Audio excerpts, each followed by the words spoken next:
दोस्तों, आज मैं आपके लिए लेके आया हूं बहुत ही शानदार ट्रिक। ये जो ट्रिक है, इसके माध्यम से आप विद्युत चुंबकीय तरंगों के बारे में आसानी से समझ सकते हो। और इसीलिए ये ट्रिक्स इतनी अच्छी है कि आप जब इस ट्रिक के बारे में सोचोगे तो आप खुद ही हैरान रह जाओगे। गाय पर दास रेडी। तो दोस्तों, मैं आपको बताने जा रहा हूं, गा से बनता है गामा और ए से बनता है एक्स किरण और प्र से बनता है प्राबैंगनी और द से बनता है दृश्य और ए से बनता है अवृत्त और दोस्तों से क्या बना? सूक्ष्म। और दोस्तों, रेडी हो जाओ। तो क्या ये रेडियो? तो दोस्तों, इस प्रकार से अपने पास 7 विद्युत चुंबकीय तरंगे हैं। 1 2 3 4 5 6 और 7। दोस्तों, आपकी जानकारी के लिए बता दूं, गामा किरण में एक किरण और शामिल होती है जिसका नाम है अंतरिक्ष। और दोस्तों, इस रेडियो में एक और किरण शामिल होती है जिसका नाम है दृग। तो दोस्तों, आपको आसानी से ट्रिक में याद हो गया होगा कि गाय पर दास रेडी, गामा किरण, एक्स किरण, प्राबैंगनी किरण, दृश्य किरण, अवृत्त किरणें और सूक्ष्म किरणें और रेडियो किरणें। अब आप लोगों को दोस्तों इनके वैज्ञानिकों के नाम याद करने हैं। क्यों? बेकार में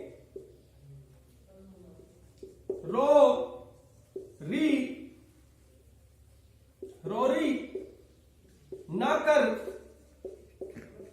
हंस के हज में जा। दोस्तों, ये इनके वैज्ञानिकों के नाम हैं।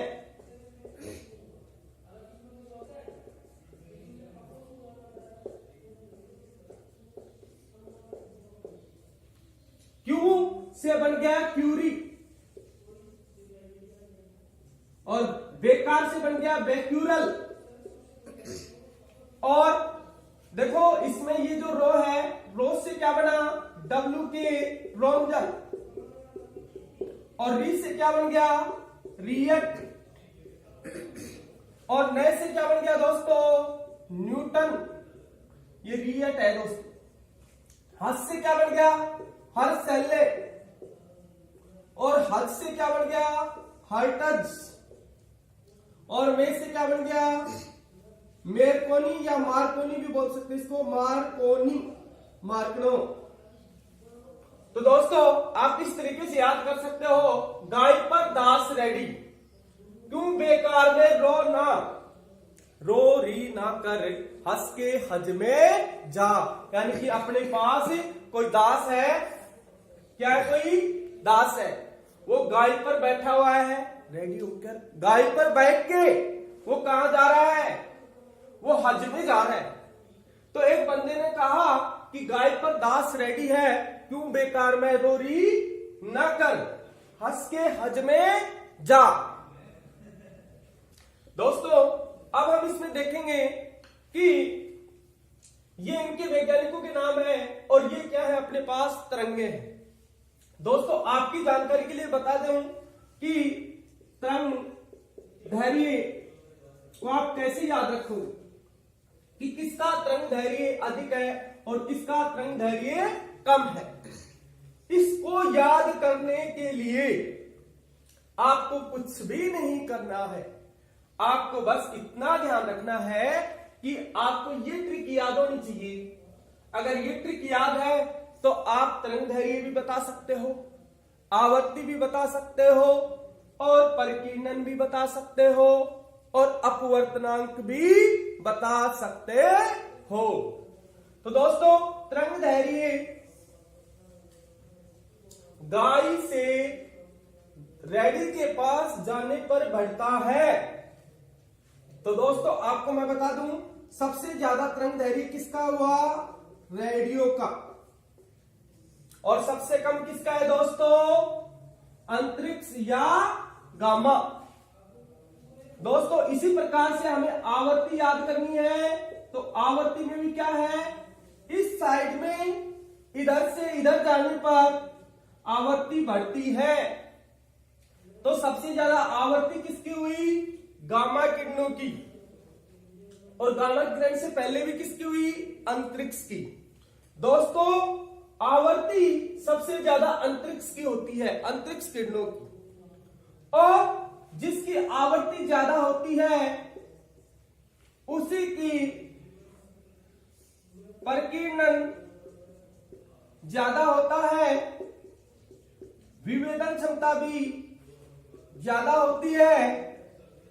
और दोस्तों तरंग दैर्घ्य, केवल तरंग दैर्घ्य और अपवर्तनांक, तरंग दैर्घ्य और अपवर्तनांक इधर आओगे तो बढ़ेगा और इधर जाओगे तो, यानी कि इधर जाओगे तो घटेगा।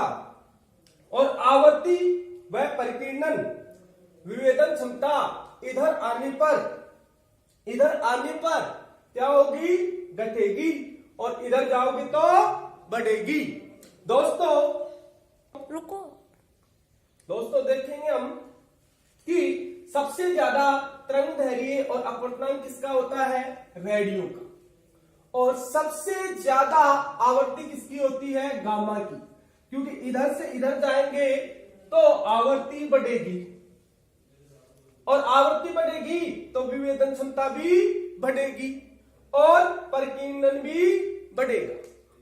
दोस्तों आप जब एग्जाम या किसी भी कंपटीशन लेवल के एग्जाम में बैठते हो तो प्रश्न किस तरीके से आता है वो आप देखें।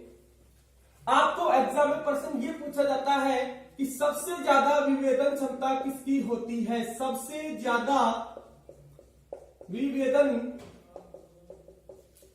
क्षमता किसकी होती है?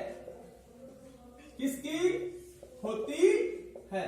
तो दोस्तों मैंने जो ट्रिक बताई है उसके अकॉर्डिंग आपको ध्यान रखना है। गायपर दास रेड्डी, इधर जाएंगे तो तरंग दैर्घ्य बढ़ेगा और इधर जाएंगे तो आवर्ती और विभेदन क्षमता बढ़ेगी। तो इसलिए इसका आंसर क्या होगा? प्रश्न क्या है? सबसे ज्यादा विभेदन क्षमता किसकी होती है? आपके पास ऑब्जेक्टिव क्वेश्चन रहेंगे। गामा, बी पे दृश्य और सी पे एक्स किरणें, और डी ऑप्शन में आपका रहेगा रेडियो किरणें। तो आपका आंसर क्या होगा? गामा किरणों की विभेदन क्षमता सबसे अधिक होती है। तो दोस्तों इस तरीके से आप कोई भी प्रश्न हल कर सकते हैं। गामा किरणों की खोज किसने की? क्यूरी बेक्यूरेल ने। किसने की? क्यूरी बेक्यूरेल ने। एक्स किरणों की डब्ल्यू के रोंजे ने। पराबैंगनी की रिएट ने। दृश्य की न्यूटन ने। आवृत की हर्शल्ले ने।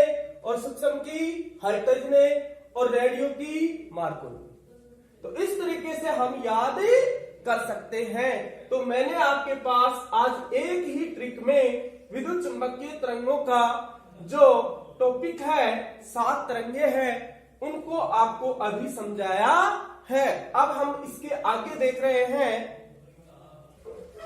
दोस्तों हम इसमें इस तरीके से भी याद रख सकते हैं, गायपर दास रेड्डी, और गास से बनता है गामा, ये आपको मालूम है। प्र से पराबैंगनी, द से दृश्य, ऐसे अवरत, से सूक्ष्म, रेडी से रेडियो, और दीर्घ से दीर्घ रेडियो, और अंतरिक्ष से अंतरिक्ष। अब मैं आपको ये समझाने जा रहा हूं कि सबसे ज्यादा तरंग दैर्घ्य किसका होता है। देखो तरंग दैर्घ्य हमेशा इधर आओगे तो बढ़ेगा, तो सबसे ज्यादा तरंग दैर्घ्य किसका हुआ? रेडियो। और रेडियो, ये रेडियो ही है। दीर्घ भी क्या है? रेडियो है, जिसकी खोज भी किसने की है? मार्कोनी ने। अंतरिक्ष की खोज भी किसने की है? क्यूरी बेक्यूरेल ने। दोस्तों आपको बता दूं कि ये जो दृश्य है इसके 7 भाग होते हैं। बे, आ नी अ है पीना ला, यानी कि आप जानते हो बैंगनी, आसमानी, नीला, हरा, पीला, नारंगी और लाल, ये 7 रंग है, 7 स्पेक्ट्रम है जो दृश्य किरणों में पाए जाते हैं, जिनकी खोज किसने की? न्यूटन ने। दोस्तों आप इनका तरंगदैर्घ्य भी याद कर सकते हो, इसलिए आपको एग्जाम में प्रश्न पूछा जाए कि सबसे ज्यादा प्रकीर्णन किसका होता है, तो आप कैसे पता लगाओगे?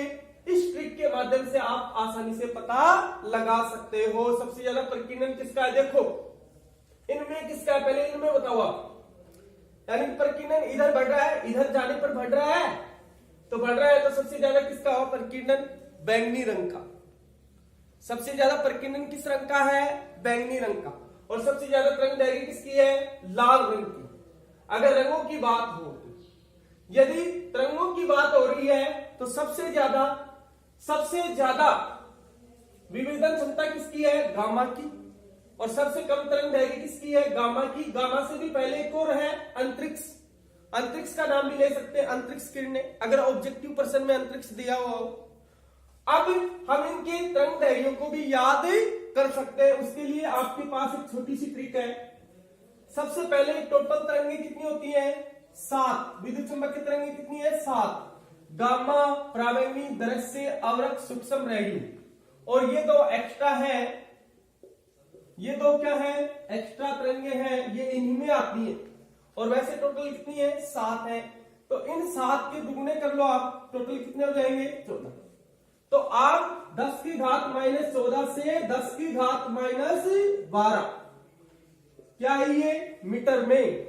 तरंगदैर्घ्य किसका है ये? गामा किरणों। और दोस्तों आप इसको ऐसे भी याद रख सकते हो, 10 की घात -14 ये पहले आ रहा है, तो इसको हम ये भी मान सकते हैं ये अंतरिक्ष का है अधिकतम मान। और इसके बाद इसमें 2 कम करते जाओ, 10 की घात -12 से 10 की घात -10, और 10 की घात -10 से 10 की घात -8, और फिर इसमें 2 कम करो, 10 की घात -8 से 10 की घात -6, और फिर इसमें और भी कम करो तो 10 की घात -6 से 10 की घात -4, और भी कम करो तो 10 की घात -4 से 10 की घात -2, और 10 की घात -2 से 10 की घात 0। इस तरीके से अपने पास टोटल 7 तरंगें हुई, 1 2 3 4 5 6 और 7। और ये लास्ट में जो 10 की घात 0 ये सारी मीटर में है, तो 10 की घात 0 का 1 होता है, तो ये जो लास्ट में आ रहा है ये मान कितना आएगा? 1 मीटर। तो ये जो है ये मान किसका होगा? दीर्घ का। तो ये सारे के सारे मान किसमें है दोस्तों? मीटर में है। हम इनको याद कर सकते हैं। अगर आपको कोई पूछे कि गामा किरणों का तरंगदैर्घ्य कितना होता है, तो आप आसानी से बता सकते हो कितना होता है। देखो मैं यहां समझा रहा हूं, 10 की घात -14 मीटर और 10 की घात -12। एग्जाम में ये प्रश्न इस तरीके से भी आता है, तो एग्जाम्पल है ये। एग्जाम में किस तरीके से पूछा जा सकता है, इसको हम ऐसे भी लिख सकते हैं, 10 की घात -4 एंगस्ट्रॉम से 10 की घात -2 एंगस्ट्रॉम, या हम इसको ऐसे भी लिख सकते हैं, 10 की घात -5 नैनोमीटर से 10 की घात -3 नैनोमीटर। तो दोस्तों हम जानते हैं 10 की घात -10 में 1 एंगस्ट्रॉम होता है, और 10 की घात -9 में 1 नैनोमीटर होता है। तो इस तरीके से हम इसको ऐसे भी लिख सकते हैं। अगर आप इसको भी ऐसे लिख सकते हो, ठीक है, कोई दिक्कत नहीं है। और आवर्ती कैसे याद करनी है? इन्हीं में आपको 8 जोड़ना है, इसमें 8 जोड़ोगे, लेकिन प्लस का साइन रखना है आपको। 22, और ये 10 की घात 22 से 20, और ये 10 की घात 20 से 18, और ये 10 की घात 18 से 10 की घात 16, और 10 की घात 16 से 10 की घात 14, और 10 की घात 14 से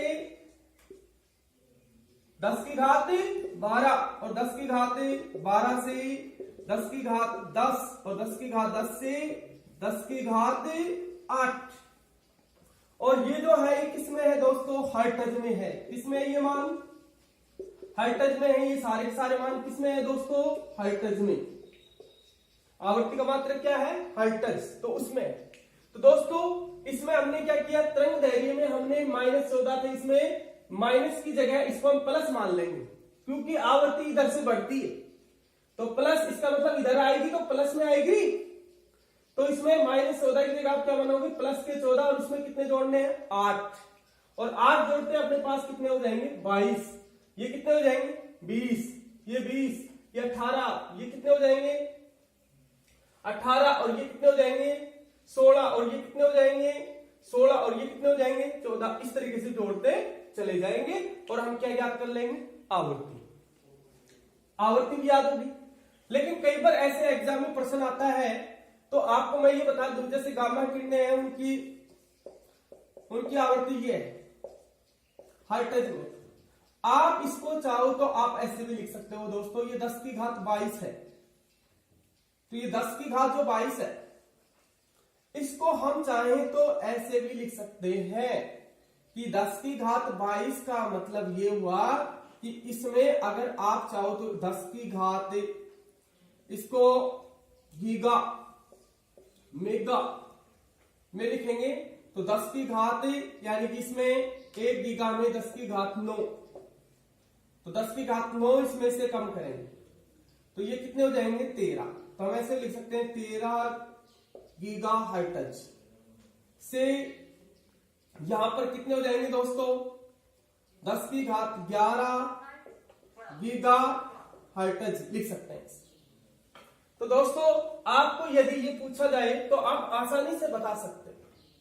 अब नेक्स्ट इसमें हम देखेंगे दोस्तों कि हमने इनके मान भी याद कर ली और कोई दिक्कत भी नहीं आई, और ट्रिक के माध्यम से हमने पढ़ भी लिया।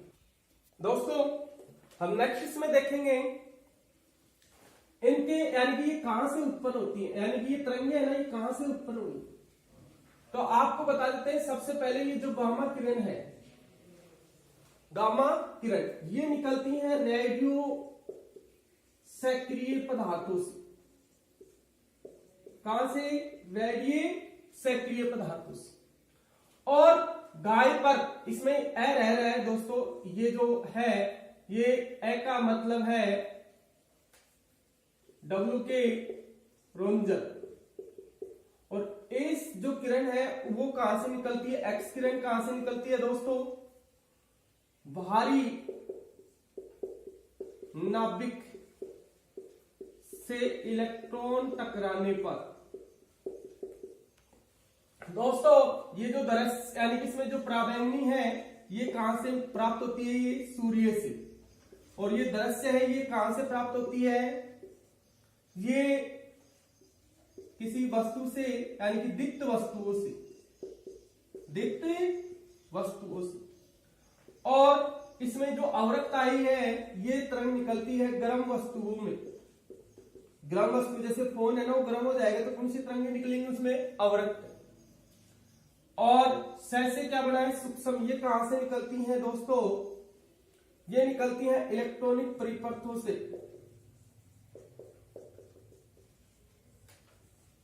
और दोस्तों ये जो लास्ट में आपका बच्चा है रेडियो, ये निकलती हैं एलसी दोलित्र से। ये हमने इनका उत्पन्न कहां से होती है ये भी पता लगा लिया। अब लास्ट हम इनके उपयोग भी ज्ञात कर लेते हैं। तो उपयोग क्या है दोस्तों, उपयोग भी लिख लेते हैं हम। तो देखो गामा किरणों का उपयोग क्या है दोस्तों, सबसे पहले गामा किरणों का उपयोग होता है, ये कीटनाशक के रूप में भी काम आता है, कीटनाशक के रूप में। और दोस्तों आपको ये बता दें कि एक्स किरणें हैं वो कीटनाशक के रूप में भी काम आती है। और किसी भी परमाणु या तत्व की संरचना देखनी है, संरचना देखनी है तो किसका काम में लोगे आप, एक्स किरणों का। किसका काम में लोगे, एक्स किरणों का। और कीटनाशक को नष्ट कौन करता है, गामा किरणें करती है दोस्तों। और इसके बाद में जो है पराबैंगनी, जो क्या करती हैं, किसी भी खाद्य सामग्री को आप क्या रख सकते हो, सुरक्षित रख सकते हो। किससे? प्रावैंगिक किरणों से। दीप्त वस्तु जिसके द्वारा हमें दिखाई देता है, देख सकते हैं। और दूसरी बात, ये आता है काम फोटोग्राफी में। और लास्ट अपना है इसमें, देखो सेकंड लास्ट, ये जो अवरक्त है ये कहां मिलता है, गर्म वस्तुओं से। तो ये क्या काम करता है, सिकाई करने में, बालों के प्रेस करने में और बैटरियों में। और लास्ट अपना सेकंड लास्ट में है सूक्ष्म तरंगे। तो सूक्ष्म है वो तरंगे क्या काम आती हैं अपने, ज्यादातर जो इलेक्ट्रॉनिक परिपथ है उनमें यही तरंगे होती हैं दोस्तों। और रेडियो में, टेलीविजन में आदि में कौन सी तरंगे काम में आती है, रेडियो। ठीक है दोस्तों, ये वीडियो कंप्लीट हो चुका है।